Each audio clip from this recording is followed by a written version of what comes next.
Now we have our next session.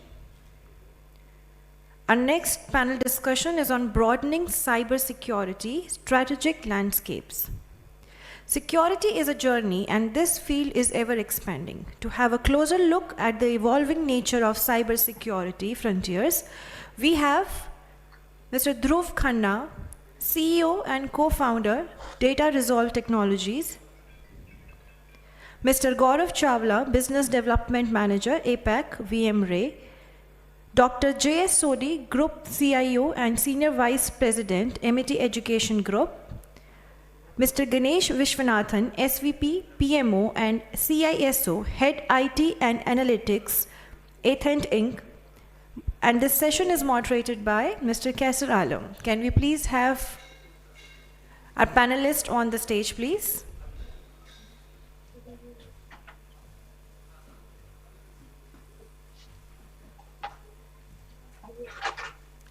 A very warm welcome to you, gentlemen. We are so delighted to have all of you.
ऊपर ना ठीक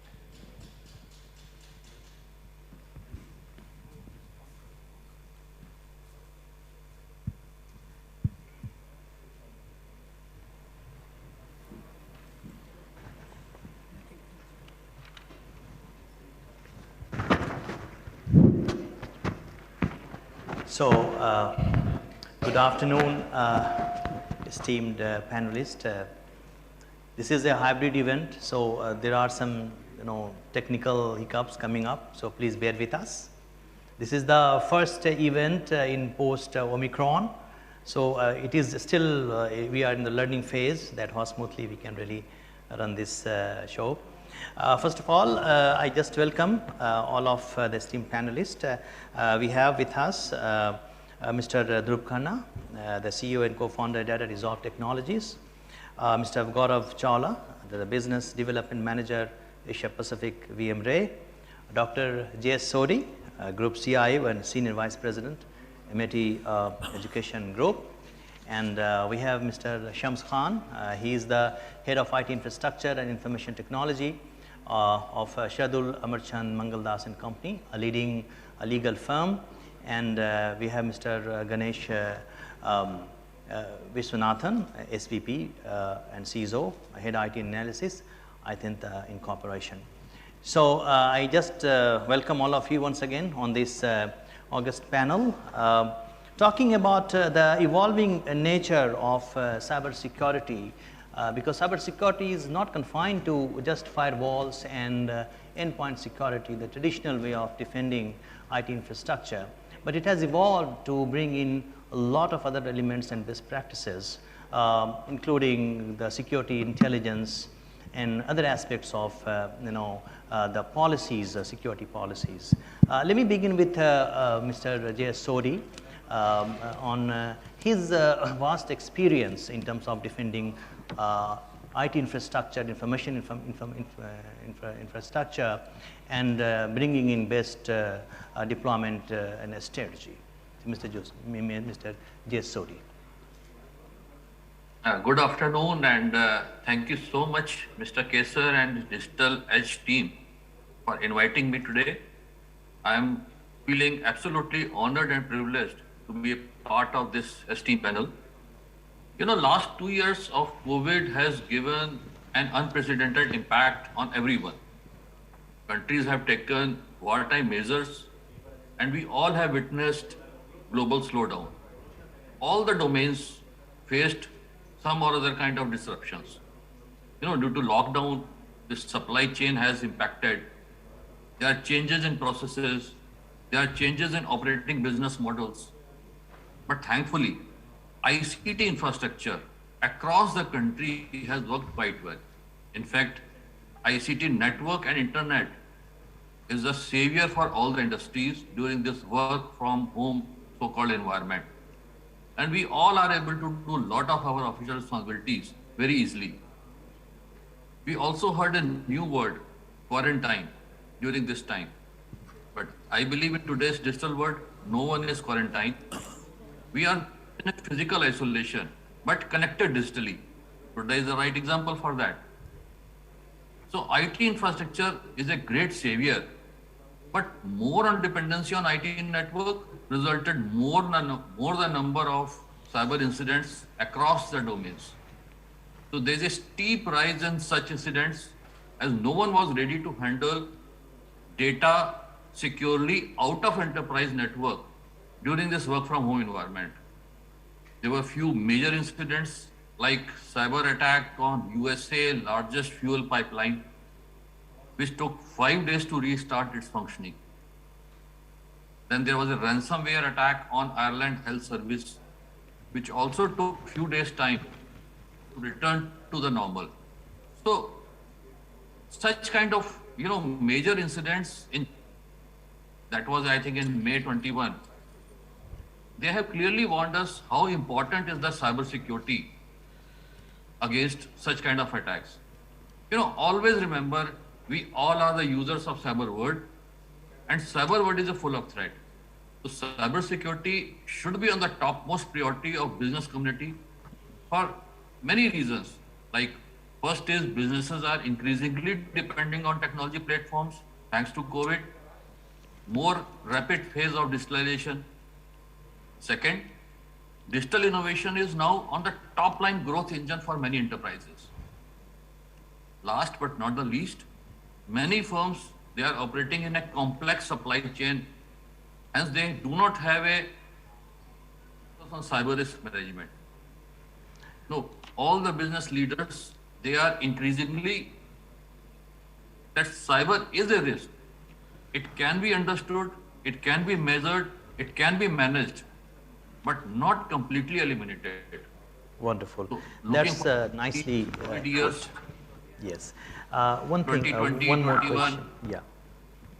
Yes. One question before I come to my fellow panelist here is, Mr. Shams, you being in the very big law firm and you handling the IT infrastructure and the security, information system, we have seen that security intelligence basically has become very important. I mean, you yourself was talking to me once that we get many audits from, the third parties as well, and they give a large mandate that these kind of solution and the best practices should be in place. You talked about privileged access, solution as well. So how do you look at the security intelligence, landscape and defending information and then defending very critical information from the prying eyes of cyber criminals? So how do you defend the IP of your basic organization?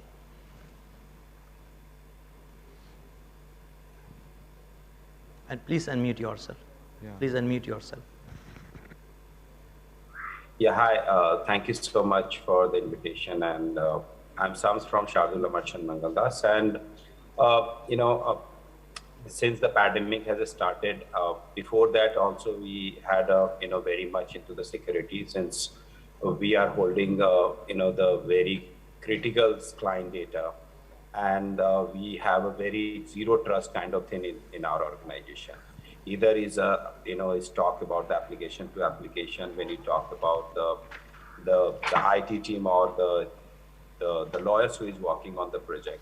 So we have a really zero trust kind of things, and it's very important for us, how we can secure the client critical data. So we follow the very basic things first. We should have always verify and check that the basic thing is working or not, or it's rightly protected or not.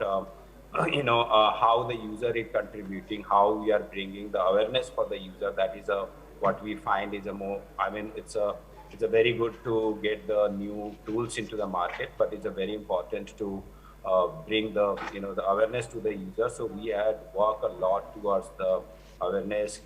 We implemented the learning platform, and there we have, since everyone is working from home, so we have adopted the learning platform, and from there we are just doing all kind of awareness program for the users, the security awareness program. Then technology point of view, we are also had a work a lot into the managed services, because everything is run in a place because of the skills and the crunch of the resources.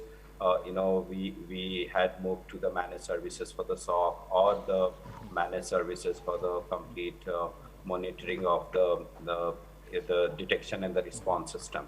So so we need to keep updated and implement things which is coming into the new market to protect the cybersecurity, the infrastructure in the world, the data which we are holding, information which we are holding. But it's a very, very important. First, you look on the basic, always look on the basic, and then bring the awareness to the users, and then add on the tools and technology and the services. Very good. Oh, really appreciate it. Mr. Ganesh, it's all about broadening the security landscape and looking at security from the strategic point of view, the wider pan of solution architecture. How do you look at security from the broader strategic perspective? See, what I would like to talk about is with this rapid digitization that is happening with the rapid spread of COVID, and also the complexity of various processes. And we also have shadow IT which is there. So we have to take all precautions to make sure that we are protected from all angles. So I would go by the standard NIST framework, which talks about the first and foremost identifying what are the crown jewels, what are the critical assets that you need to protect in the organization, and make sure that you have adequate safeguards for all these assets. And whenever there is an incident, trying to detect it timely manner, because if you're going to detect it after 6 months after an incident has taken place, then all the harm would have already taken place. So how do you make sure that you're able to detect the incident? And also, whenever an incident is happening, what type of response you take to make sure that you're protecting the vital assets, the crown jewels, and make sure that recovery is fast. So if you are going to work in a very, very systematic manner, you can easily protect the organization. And last but not the least, you may have any framework, you may have the best technology, but if the people are not trained, for example, we all know the human wall is the weakest link. We may have the best firewall, but if the human being is very weak and he is the point of compromise, then I would say that hell is let loose, and you lose all the critical vital data that is important for the organization. And I would say that protecting the assets are very, very critical now because the target is moving in a roulette wheel. For example, it's a moving target. And cyber criminals are omnipotent, omniscient, and they can attack you at any point of time. So, and they can come through any means. They can come through not only physical means, but also through an email or a phone call. Sure. So, I would say that don't trust anyone. No.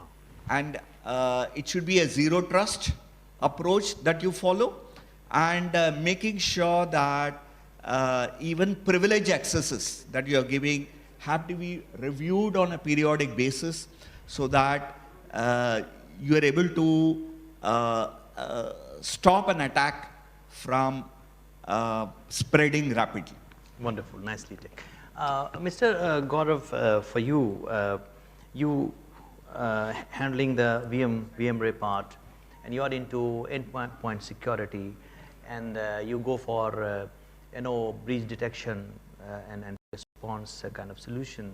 So how do you look at this particular market as well from a vendor perspective, and how has been the responses of CIOs and CISOs to the kind of solution you really talk about? Yeah, so I think maybe like what we have discussed till now in the panel, I think we have been come out on 2-3 points. Firstly, what is mentioned that our incident response should be faster, it should not be weaker.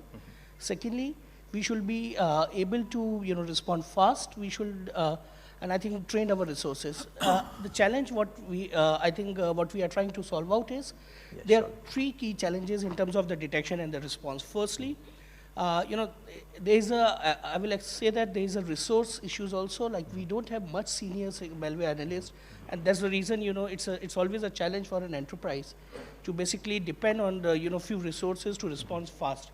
And that's something which VMware solve the issues of, we provide the analyst report in a very simple and elaborated manner, and almost we do almost zero false positive, which actually solve the issue of the resources, and secondly the response time.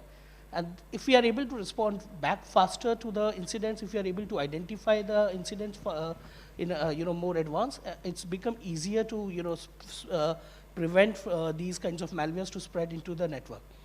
Secondly, another challenge is sandboxing, which is a very old technology. And I think now with the increase of incidents, malware incidents through emails, which is, I will say that today maybe 80% of the incidents are happening to the email. So one of the things is that we are seeing the trend now, mostly the CIOs are now talking back regarding, kind of a standalone sandboxing tool, so that, they don't have to depend on because currently what's happening, sandboxing is always a part of an, existing threat intelligence platform or EDR, and so it's basically not a key component. It always has been a, a complementary stuff. So that's where we provide a standalone tool. And one of the key things what we are doing is we are not, kind of replacing anything. What we are doing is we are able to integrate with any of the existing security infra, be it your SIEM, SOAR, or your SOC, or your antivirus, which basically allow us to collect the information, triage the alerts, and provide a single, easy, simplified reports. And and maybe the one last point is, due to our 3-step approach what we take, we are able to actually detect the evasive malwares or the newly. And that's the reason why most of the existing tools, they are purely focusing on the signature and hash base. So it's basically the ransomware attacks which are happening are coming up through the new malwares or the evasive malwares. So that's our key focus area.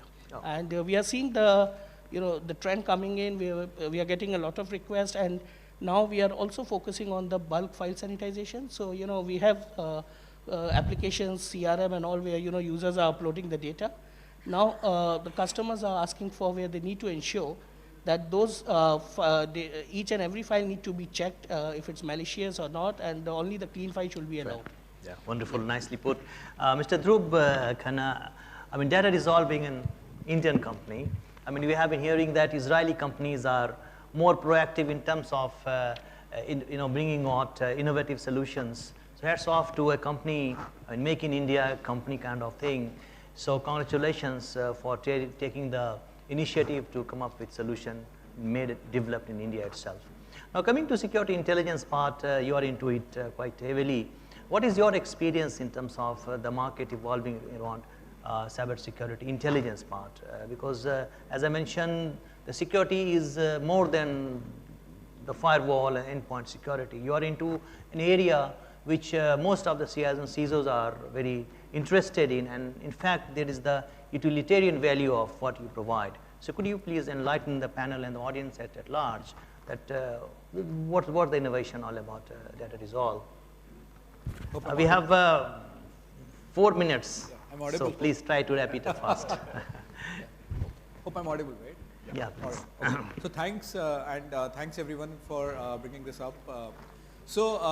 I think from the Indian context, I think during these pandemic times, I would say one thing which has changed is that the lot of investment which has gone on security, which is I would say virtually behind the perimeter, actually have changed, right? I think the edge or the endpoint, which I call it, right, has become more critical because we are in a hybrid environment and virtually the edge is outside the perimeter, right?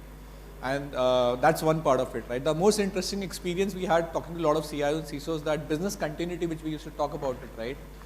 Nobody tested it that it will impact for weeks and months or quarters, right? It was tested for hours, right? So I think when the wave one hits, right, I think everybody was looking at how to handle it, and security becomes a big issue, and which resulted into a lot of data breaches which happened because the endpoint is compromised because it's virtually outside the network, right? At that point in time, bringing the intelligence back to the CISO or to the dashboard or to the management has become very critical, right? Because what happened is, while there's a lot of investment has gone on processes, on controls, on compliance, and bringing that data points to the various platforms, bringing the non-adherence or bringing the actual non-compliant or a endpoint is compromised state is very difficult because it was never thought of. Because what is going from the endpoint is largely the data sets which goes to your SIM tools, right? Sure. On account of breaches, but now it's always reactive because the breach already happened, and it's just, and we all witnessed this in last, I think in last 4 to 6 quarters, right? As Data Resolve, I think our job is to ensure that we bring that intelligence to the top management. That is one. Second change, what we have seen from the intelligence, it's become a part of a mandate from the board level also. I remember I think pre-pandemic, we hardly had conversations which is going to the board level for any technology or cyber security investment. Now we have seen that with the CIO and CISOs, while they also have stepped up, right, from the reporting, we have seen the board is also part of these discussions, right, in terms of how this tool or how these products, right, in the industry bring that intelligence during these board meetings or board calls, right. So I think that's the one very significant change we have seen, and where board are taking decisions now, right. It's no more an expense or a cost center anymore. Yeah. It becomes a need, and I think, and in the digital world, everybody, even the investors, are worried about if anything compromises, it straight away hits them, right? So I think there's a significant change what we have seen, especially bringing intelligence at the board level. I would say nicely put, and congratulations for taking this wonderful initiative. Just 2 minutes to Mr. Sodhi sir and Mr. Shams. Sodhi sir, what is the present main security concerns for a CI or CISOs in defending their IT infrastructure and of course information infrastructure as a whole? Okay, sir, I will add your question to what should be the future of this technology. Okay. Because present we are managing from various resources, but future will have lot of technologies in our daily life, you know, kind of robotics, implementable devices, and even our mobile is becoming a supercomputer. So future will be an information-rich society. In fact, we have already started seeing it. So next generation, machine learning, analytics, and you know, it is very important with this future concept. We have to see how we can keep our data secure and integrate, and its availability also. Wonderful. So that is the main concern which we all have to work together and think. Thank you. Yeah. Most welcome. Mr. Shams, for you, I mean, the same question, I think that is quite relevant to you as well. Your immediate concerns. It's a very, very important, you know, to bring the awareness as much as you can bring the awareness. Technology will come and we will implement. every year some new and technology will come which we need to work and implement. But the awareness to the user is a very important, which is we find is a the 60 to 70% high on that. So yeah, we have to really do the good work like advertisement agencies, what they does for their product, we have to do for the cybersecurity in the firm. So thank you very much, esteemed panelists for participating at this panel discussion. Thank you, Sori sir. Thank you, Sham Sahab. Thank you, Mr. Ganesh, Mr. Gaurav, Mr. Dhruv. Really appreciate, and thank you very much, audience, the physical ones, and those who are joining from our video link. Thank you very much once again. We'll take a 2 minutes break and we'll come back to another session. Thank you very much.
VMRay's ability to analyze and detect threats other vendors miss stems from our multi-layered, now, near, deep approach and groundbreaking dynamic analysis technology.